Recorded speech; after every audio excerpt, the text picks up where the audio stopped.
مباشرة للسيد رئيس الجمهورية. السنين اللي فاتت خدنا اختبارات كتير قدرنا نعديها، وزي ما كنا الإيد اللي اتمدت ونجحت في تحقيق تمكين الشباب، هنكون قد تحدي إدارة الحوار الوطني اللي هينقل مصر لمرحلة مهمة هتشكل ملامح جمهورية قوية، جمهورية جديدة الكل فيها واخد حقه وفخور بإنجازات بلده.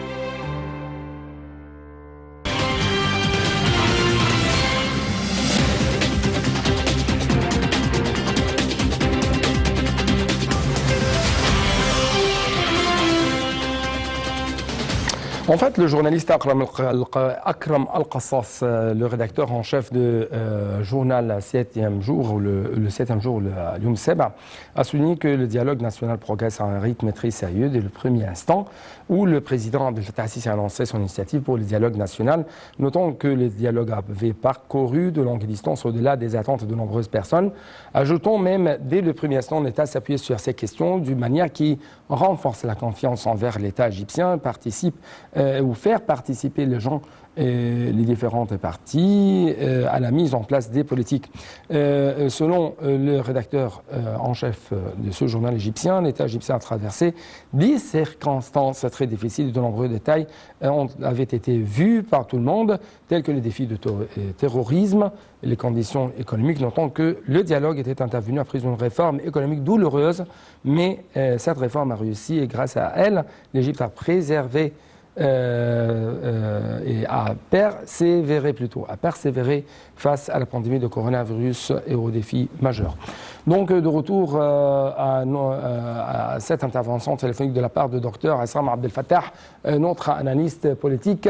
Monsieur Assam Abdel Fattah, vous êtes toujours bienvenu et permettez-moi de vous poser ces questions. Quelle est votre remarque en ce qui concerne le lancement de ce dialogue national, l'importance de ça, le but, c'est à quoi sert également. Comment vous trouvez le timing même, le lancement de cette séance dans ce temps très difficile que traverse non seulement l'Égypte mais aussi le monde entier? Eh bien, ce dialogue national est d'une grande nécessité. Tout le monde certainement s'attendait à ce que ce dialogue soit établi, dialogue national qui regroupe non seulement les partis politiques du pays, mais tous les courants culturels, sociaux, les courants politiques qui n'ont pas de parti, à titre d'exemple. C'est-à-dire, on peut dire simplement tous les groupes sociaux, toutes les classes sociales. Et certainement, on voulait bien sûr que ce dialogue comprenne également tous les représentants du peuple égyptien, même étudiants, jeunesse par exemple, des femmes, et partout. Maintenant, la question qui se pose, c'est quelle est l'importance de ce dialogue national? Le dialogue national, il faut le situer dans le contexte politique, je dirais contexte politique et économique difficile actuellement, étant donné qu'une fois qu'on est sorti de la pandémie Covid-19, qui était une catastrophe, je le sais, qui a eu des conséquences qui sont abattues sur tout le monde. Aucun pays n'a échappé à ces conséquences désastreuses. Et jusqu'à maintenant, il y a beaucoup de pays, même des pays européens, qui en souffrent maintenant. Et puis après, c'est-à-dire quand je dis qu'il y a des pays qui en souffrent, ça veut dire sur le plan sanitaire, sur le plan économique, sur le plan politique. Ça, on le sait, même la Chine, qui est une grande puissance, une superpuissance, actuellement, il y a le problème de la pandémie existe. Donc ça veut dire que leur économie a été affectée. Mais une fois, dans une crise, puis après une autre crise, c'est la crise ukrainienne. La crise ukrainienne a eu des conséquences aussi désastreuses, notamment dans des pays arabes qui importent du blé, c'est-à-dire de l'Ukraine et de la Russie. Et puis après, c'est-à-dire, il y a eu des conséquences nocives sur aussi sur le budget, sur les revenus, sur toutes les valeurs économiques du pays. Alors maintenant, la question qui se pose, c'est qu'actuellement, les pays qui ont entamé qui sont en train de réaliser de grands projets infrastructurels, et on sait très bien que les conséquences de la crise ukrainienne aussi affectent tellement, n'est-ce pas, les grands projets, d'où maintenant la nécessité d'ouvrir un dialogue avec les courants politiques afin de trouver cette solidarité entre tous les courants politiques, quelle que soit leur propre idéologie, Et dans ce cas, c'est qu'on aura une responsabilité collective de la décision qui serait prise. Alors, il est très important de mener ce dialogue afin d'entendre des points de vue, afin d'impliquer, d'engager tous les représentants de ces courants politiques et sociaux dans la décision. Et je pense que ça, c'est vraiment, c'est la démocratie. Ça, c'est la démocratie, c'est-à-dire que la décision qui verra le jour, c'est une décision fruit de quoi? D'un dialogue national entre tous les courants et tous les partis politiques. Je dirais, vous savez que je n'aime pas dire seulement partis politiques, mais je dirais tous les courants de la société égyptienne, toute la société égyptienne représentée soit par des universitaires, experts, puisque nous avons des experts économiques, nous avons des experts sociaux, sociologues, universitaires. Donc, c'est ça l'importance de ce dialogue. Et maintenant, il y a une question. Quels sont, l'objectif, justement, c'est que on tombera d'accord sur les futures décisions qui seraient prises dans cette crise. Comme ça, où tout le monde sera certainement encouragé par certainement l'accord ou le consentement de tout le monde.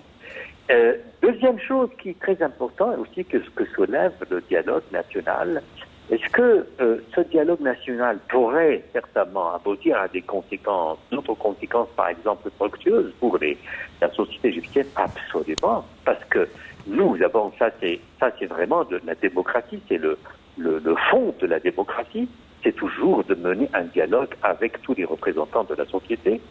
Et puis après, le dialogue national, je dirais, vous savez que quand vous entendez tous les points de vue par exemple des économistes et aussi des experts, là vraiment, ça vous permet de prendre la bonne décision. Ouais. C'est-à-dire que par exemple, si vous avez un problème, par exemple économique, et vous entendez l'opposition, et c'est une divergence de points de vue, vous entendez tous les points de vue, et après tout ça, c'est débouche sur la bonne décision, une décision qui repose sur la vraie démocratie.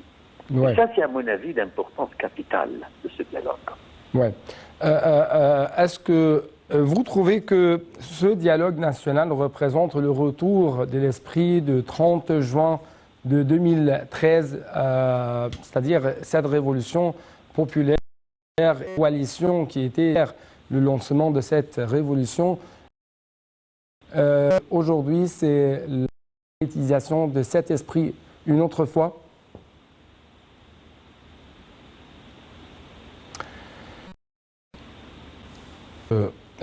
En fait, il s'avère qu'il y a... Oui. Est-ce que vous m'entendez bien? Oui, il s'avère qu'il y a un certain problème technique en ce qui concerne le son. C'est pourquoi nous devons clôturer ce dossier et passer à un autre dossier comme un autre très efficace. En fait, le dossier socio-économique. Comme vous avez vu à travers les explications de notre invité, le docteur Hassan Al-Fattah, l'Égypte se trouve actuellement dans un état très critique du point de vue économique, vu les différentes retombées qui sont venues de l'étranger à cause de Covid-19, à cause de la crise entre les Russes et les Ukrainiennes, sa guerre. Cette guerre, dont les dimensions s'élancent partout, s'élancent partout dans le monde. Justement, on trouve que durant les dernières heures, le président Abdel Fattah s'est réuni avec le groupe économique ministériel. La réunion a porté sur le suivi des indices de performance financière de l'État au cours de l'exercice 2021-2022. Donc voici tout de suite les détails de cette réunion.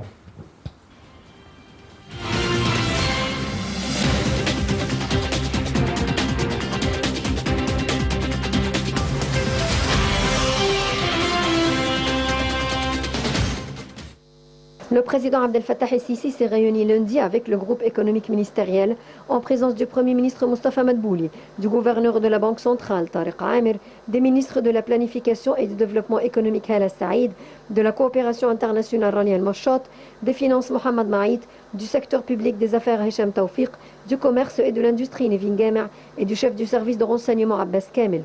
Le porte-parole officiel de la présidence a déclaré que la réunion a porté sur le suivi des indices de performance financière de l'État au cours de l'exercice 2021-2022. Dans ce contexte, le président Al-Sisi a été informé des résultats préliminaires de l'exécution du budget général pour l'exercice budgétaire 2021-2022, où le taux de croissance des recettes était d'environ 20% et le taux de croissance des dépenses était d'environ 15%, en plus de réaliser un excédent initial d'environ 97 milliards de livres égyptiennes à un taux de 1,3 du PIB. Ainsi, le budget général de l'État a réalisé un excédent primaire pour la 4e année consécutive, en plus de réduire le déficit total de 6,8% au cours de l'exercice de l'année 2020-2021 à 6,1% et en réduisant la valeur de la facture du service de la dette de 35,8% du budget général de l'État au cours de l'année 2020-2021 à 32,8%. Dans le même contexte, le chef de l'État a examiné également le plan du ministère des Finances visant à réduire la dette publique des agences budgétaires générales de l'État au cours de la période à venir. Et il a donné ses directives de réduire la dette du PIB au cours de la période à venir par rapport au niveau actuel, en plus de rationaliser les dépenses publiques et de maintenir la continuité de la discipline de performance des finances publiques de l'État au cours de la période à venir sur le soutien et le renforcement des programmes de protection sociale et la poursuite des investissements pour maximiser la production et offrir des opportunités d'emploi.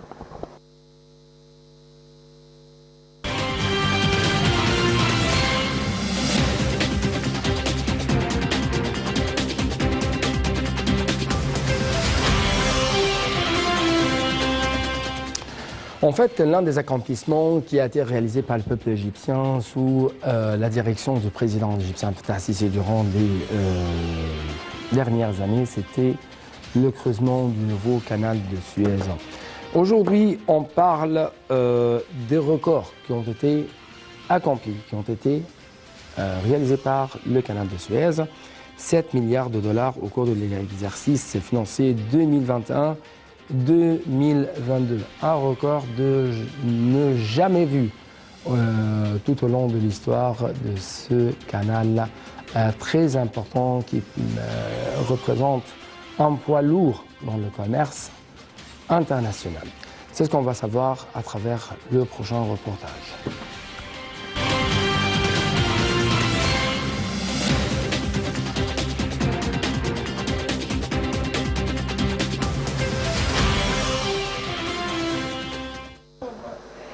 Les revenus du canal de Suez ont atteint environ 7 milliards de dollars au cours de l'exercice financier 2021-2022, contre 5,8 milliards de dollars pendant l'exercice 2020-2021, soit une augmentation de 20,7%, a annoncé le président de l'autorité du canal, Oussama Rabia. Au cours de l'exercice 2021-2022, le canal de Suez a enregistré de nouveaux chiffres records, sans précédent dans son histoire, avec des tonnes de marchandises et de revenus annuels les plus élevés, a expliqué le président de l'autorité du canal. Les rapports de navigation au cours de l'exercice 2021-2022 ont enregistré une augmentation significative du nombre de navires transitant par le canal, avec 22 032 navires ayant traversé le canal pendant cette période, contre 19 047 navires au cours de l'exercice 2020-2021, soit une augmentation de 15,7%, a-t-il indiqué. Il est à noter également que 1,32 milliard de tonnes de marchandises ont transité par le canal en hausse de 10,9%.